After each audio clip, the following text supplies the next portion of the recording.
हरिओम. चिंतन. प्रवचन क्रमांक 96. जीवन एक लीला. मी नेहमी आयुष्य आणि जीवन यात फरक सांगत आलो आहे. येथे या प्रवचनाच्या विषयाला अनुसरून आयुष्य आणि जीवन यामधील फरक सांगतो. जगण्यासाठी देह जीवित राहावा यासाठी आपण जे करतो त्याला आयुष्य असे म्हणायचे आणि अशा आयुष्यात आपण जे जगतो त्याला जीवन असे म्हणायचे. देह जगवणे म्हणजे आयुष्य आणि देह जगणे म्हणजे जीवन. देह जगवण्यासाठी पैसे लागतात. पैसे मिळवण्यासाठी कोणी नोकरी करतो, कोणी व्यवसाय करतो, कोणी आणखी काही करतो. अशा प्रकारे पैसे मिळवून देह सुदृढ ठेवला तर जीवन जगता येते. म्हणजे आयुष्य जगण्यावर जीवन जगणे अवलंबून आहे. याचा अर्थ असाही आहे की आयुष्य जगणे हा जगण्याचा हेतू नसून ते तसे जगायचेही नसते. जीवन जगणे हा जगण्याचा हेतू आहे, ते जगायचे असते. जीवन जगण्यासाठी आयुष्य जगणे हे साधन आहे. म्हणजे आयुष्य जगणे हे साधन आहे आणि जीवन जगणे हे साध्य आहे. म्हणजे जर कोणी फक्त आयुष्य जगला तर तो जगूनही न जगल्यासारखे आहे. देह मरू दिला नाही इतकेच केले, परंतु जगलाच नाही, देह जगलाच नाही. याचा अर्थ ते जगणे, तो जन्म वाया गेल्यासारखे आहे. देह जीवित राहूनही न जगल्यासारखे आहे. आयुष्य जगून देह सुदृढ, निरोगी, बलदंड, सशक्त ठेवायचा.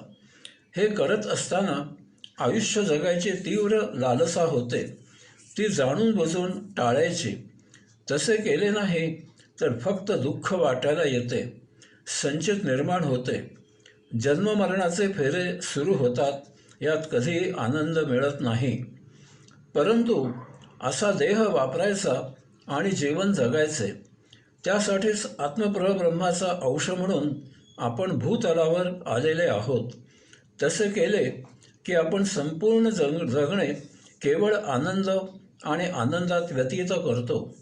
यायोगे संचित निर्माण होत नाही असलेले समाप्त होते. संचित निर्माण न होता जे काही शिल्लक असेल ते संपवून आपण मुक्त, सायुज्यमुक्त होणे हाच मानवी देहाचा, आयुष्याचा, जीवनाचा एकमेव हेतू साध्य करायचा आहे. यायोगे आपण भूतलावर जन्म घेत केवळ आनंदात जगत राहतो. परंतु देहाची काळजी घेऊन तो सुदृढ, निरोगी, बलदंड, सशक्त ठेवायचा इतकेच करायचे नाही, तर अशा देहाने जीवन जगायचे. जीवन जगण्यासाठीच देहाची काळजी घेत तो सुदृढ, निरोगी, बलदंड, सशक्त ठेवायचा. देहाची काळजी जीवन जगण्यासाठीच घ्यायची. नाहीतर एखादी सुंदर, सुबक, सुरेख वस्तू घरी आणायची, परंतु ती झिजेल, वापरून खराब होईल, जास्त टिकणार नाही म्हणून वापरायचीच नाही. ती वस्तू घरामध्ये नुसतीच ठेवून द्यायची. यासाठी सुभाषितकारांनी सांगितले आहे, दानम भोगाय नाशाय. धन, संपत्ती भरपूर जमवायची, परंतु तिचा विनियोग करायचा नाही, कारण खर्च केली तर ती कमी होईल. मग ती जमवली कशासाठी? आपण पाहतो की काही व्यापारी दुकानामागे राहतात. सकाळी 6 वाजता दुकान उघडतात, दुकान सांभाळत खाणेपिणे वगैरे सर्व कार्यक्रम करतात. रात्री झोप येऊ लागली की 11 वाजता दुकान बंद करतात. कधी कुठे जाणे नाही की येणे नाही. अशांसाठीच वरील सुभाषित आहे. धनसंपत्ती जमवून एकतर ती दान द्यावी, तिचा इतरांना सदुपयोग करू द्यावा, किंवा स्वतःच तिचा वापर करावा, विनियोग करावा, खर्च करावे आणि त्याचा आनंद घ्यावा. परंतु जर असे केले नाही तर तिचा नाश होतो. या ब्रह्मांडात सर्व काही उत्क्रांत झालेले आहे. ते काही काळ स्थित राहते आणि यथाकाळी त्याचा नाश, ऱ्हास होतो. येथे एकमेव आत्मपरब्रह्म पुरुषोत्तम सोडल्यास काहीही कायम, टिकाऊ, शाश्वत, चिर नाही. एका सेवकाला राजाचा बिछाना घालायची जबाबदारी दिलेली होती.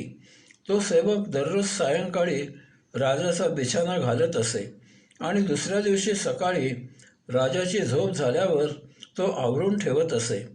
हे त्याचे आयुष्य जगणे आहे. या कामाचा त्याला मोबदला मिळत असे आणि त्यात त्याने स्वतःचे जीवन जगायचे अशी अपेक्षा आहे. त्या सेवकाच्या हातानं दररोज त्या बिछाण्याचा मऊ मऊ स्पर्श होत असे. एक दिवस त्याच्या मनात आले की आपल्या फक्त हातानंच हा मऊ मऊ स्पर्श किती सौख्य देत आहे. मग राजाच्या सर्वांगाला हा मऊ मऊ स्पर्श किती सौख्य देत असेल. या तंद्रीत त्याला आयुष्यामध्ये जीवन जगायची लालसा निर्माण झाली. आपण कोण आहोत याचा विवेक राहिला नाही आणि सायंकाळी बिछाना घालताना क्षणार्धात तो बिछाण्यावर आडवा झाला. त्या कधी न अनुभवलेल्या मऊ मऊ स्पर्शाने त्याला तत्काळ गाढ झोप लागली. रात्री राजा झोपायला आला आणि पाहतो तर तो सेवक त्याच्या बिछाण्यावर मस्तपैकी घोरत झोपलेला होता. राजाने तत्काळ शिपायांना बोलावले आणि त्या सेवकाच्या सर्वांगावर वळ उमटतील अशी फटक्यांची शिक्षा दिली आणि नोकरीवरून काढले. म्हणून आयुष्यामध्ये जीवन जगू नये. आयुष्य गांभीर्यानेच जगावे. तेथे थिल्लरपणा, छछोरपणा, दुर्लक्ष वगैरे करून चालणार नाही. तन म्हणजे शारीरिक कष्ट घेऊन, काया झिजून, झटून झोकून देऊन, श्रम घेऊनच प्राप्त कर्म करावे. मन म्हणजे स्वीकारलेल्या कामात एकाग्र होऊन एकचित्तपणे पूर्ण लक्ष देऊन जबाबदारीने त्यावेळी अन्य सर्व विषय दूर सारूनच काम करावे. बुद्धी म्हणजे आपले सर्वस्व बौद्धिक कसब, कौशल्य, कल्पना, तर्क, ज्ञान, अनुभव स्वीकारलेल्या कामासाठी वापरून कार्य पूर्ण करावे. आयुष्य जगताना आपल्याला नैसर्गिकपणे नियतीने सहजच उपलब्ध करून दिलेले असेल तीच कृती, क्रिया, कर्म करावे. यामुळे आपल्याला त्याचा मोबदला किती मिळणार याचा विचार करू नये. जे काही अशा प्रकारे मिळेल त्यातच आपले प्राप्त आयुष्य जगावे.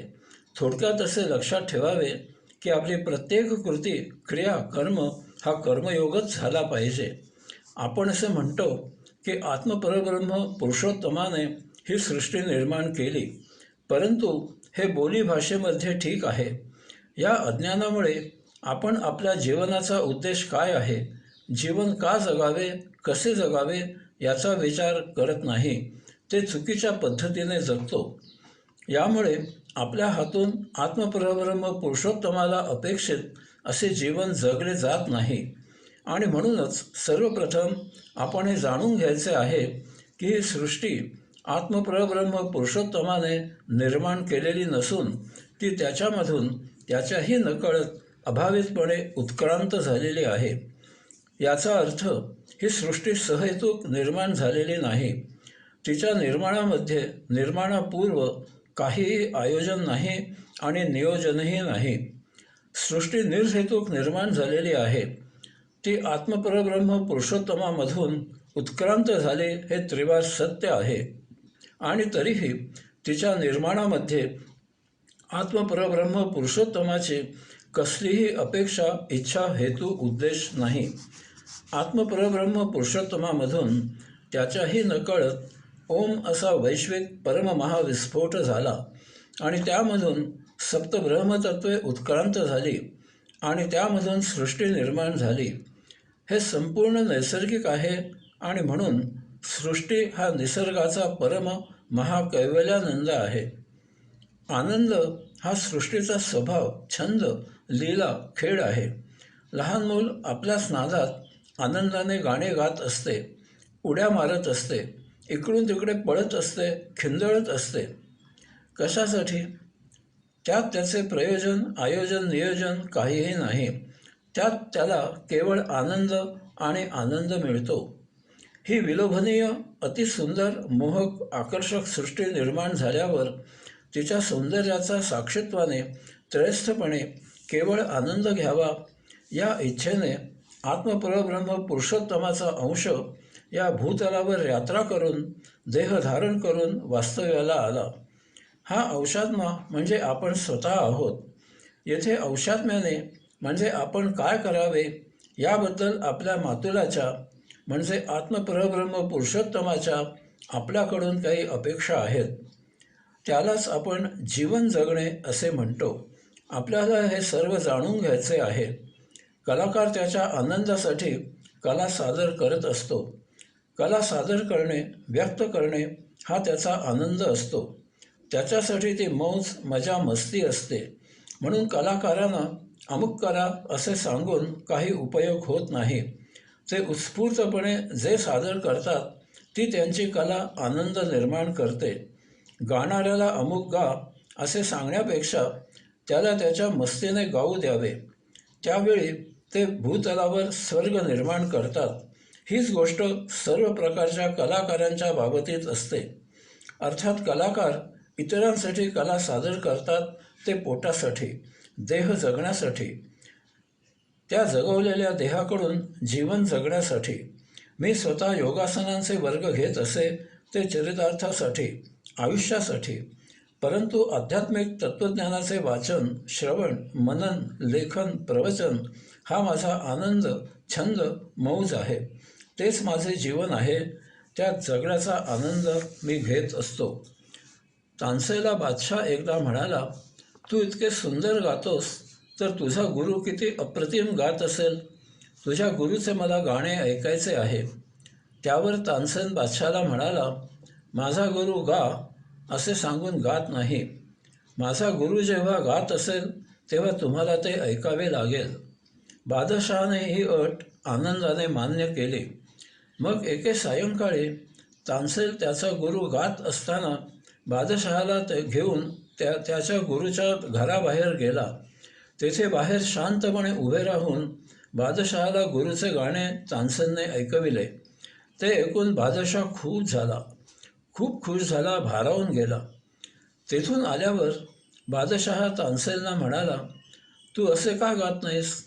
त्यावर तानसेन बादशाहला म्हणाला, माझा गुरु त्याच्या स्वतःसाठी गातो, परंतु मी तुमच्यासाठी गातो. जीवन आनंदात मजेत जगावे, तेथे गांभीर्य नसावे, कसलेही बंधन नसावे, मोकळेपणा असावा. स्वच्छंदपणे जीवनाचा आनंद घ्यावा. स्वतःसाठी जीवन जगावे, तेथे देहासाठी जगू नये. आपल्या आत्मानंदासाठी कृती कार्य कर्म करावे. अशावेळी आपण फक्त स्वतःजवळ आपल्या सन्निध असतो. या स्वसान्निध्याला फार महत्त्व आहे. असे जे जगतात त्यांना ध्यानसमाधी अल्पकाळात साध्य होते. कारण कला सादर करताना ते स्वात्म्याजवळ असतात. ती त्यांना नित्य सवय असते. अर्थातच अध्यात्म जाणण्याची सुबुद्धी असावी लागते. ध्यानसमाधी लावावी ही इच्छा असावी लागते. हरिओम.